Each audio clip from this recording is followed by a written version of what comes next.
eggs. Quiet is not the word to describe the famous tenant who lives in this Oakland marina. I love making scrambled eggs in the morning. Crazy is a better word.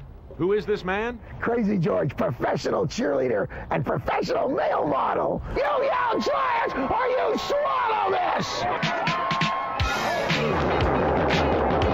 All right, there's our team coming out. Hey, I'm gonna be watching you close this game.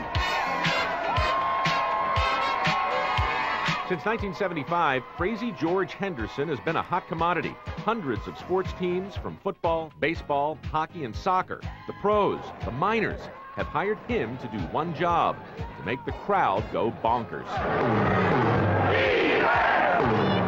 The moment I walk through that tunnel, I'm ready. And I just look at all the fans, and the thing that gets me going the best is to see a full stadium. His career began in the late 60s while he was a high school teacher in Santa Clara.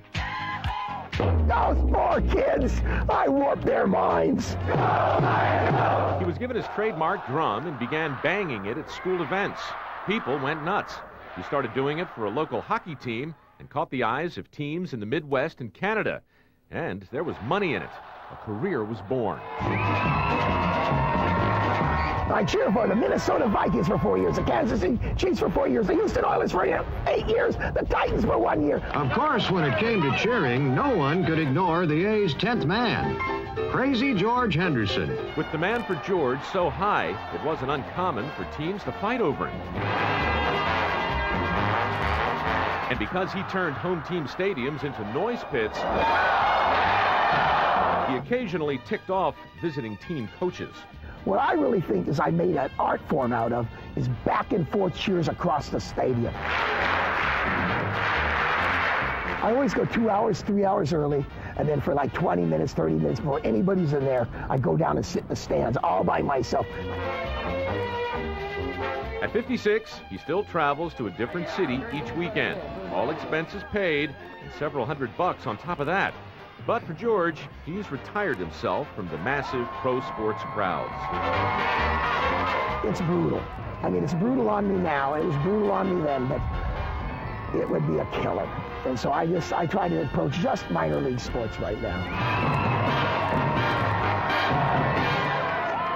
Well, I got my jersey. I'm ready to go into my private dressing room to change for the game. And he's never given up on his favorite local venue, the San Jose Giants. Come on, everybody! Thanks for coming out! So you get $5 from your dad, and then give it to me. It's called softening up the crowd, getting them ready. So I just go around and make sure they know who I am. If they don't know who I am, I get mad! Bobblehead doll. This is the greatest bobblehead doll I ever saw. This thing is absolutely cute and beautiful. Yes, the world's craziest and beloved male cheerleader, forever immortalized in a bobblehead. A fitting tribute to a man that has made millions stand up and cheer. That was pathetic! Louder! October 15th, 1981. The Oakland Coliseum, the site of the Oakland A's New York Yankees playoff game. A night that will forever be marked in pro sports history. And it happened in front of a national audience. That's the day I invented the wave. I and 48,000 Oakland A's fans invented the wave. That's where it started.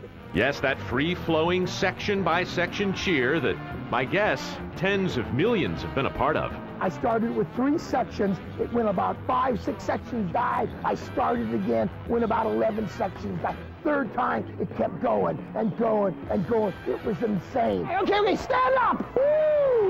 You got to keep it going, keep it going. That's the way. That's a beautiful way. It's going on the other side now. There it goes. It's coming through home. Although fans had no clue that night what they were doing would remain popular for years to come, it was George that had been perfecting it for years. It took me like 3 years of doing it at high school rallies and expanding it and doing it different ways. And it took a long time to get to that point. Joe Gargiola was yelling on TV cameras, get that thing on camera. But I want to tell you, After somebody does the wave, the whole stadium, there's twice as much energy in that place than before the wave. I'm a professional cheer. I know that. I know the next cheer I do after I do the wave, it's going to be nuts. While George's little stunt began riling up fans everywhere, George was getting riled up himself. Seems someone else began claiming they invented it. That man was Rob Weller, a familiar face to many, former host of Entertainment Tonight and student cheerleader at the University of Washington. We went up and down in the stands with our bodies, and everybody had a good time. And Bill Bissell, the band director, ran over to me and said, keep it going, make a move from side to side. And I said, oh, okay. Rob Weller, you mentioned his name. Rob Weller, some sort of infamous guy that did Entertainment Tonight or something. We tracked down this story on Weller's claim from Seattle's evening magazine. The whole thing drives George nuts. He's one of the liars. I have it on video, October 15th. They started October 31st. Who can dispute George's claim when millions saw it on national TV? And 16 days later, people in the Northwest claim the same? Wasn't Weller watching baseball that night? In Washington, they don't know October 15th falls before October 30th. They need a calendar to figure it out. Calls to Mr. Weller were never returned, and the university refused to comment. Maybe because they put their foot down years ago and made the statement, "We're claiming the wave and we always will." Before his death, renowned announcer Howard Cosell even stood up for George when a colleague disputed the true inventor.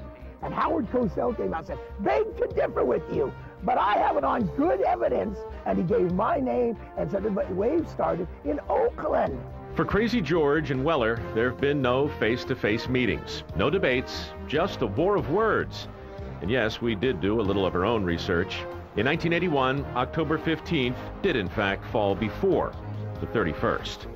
We're going on record to claim Krazy George, the inventor of the wave. Down third baseline! Oh, I love it, I love it!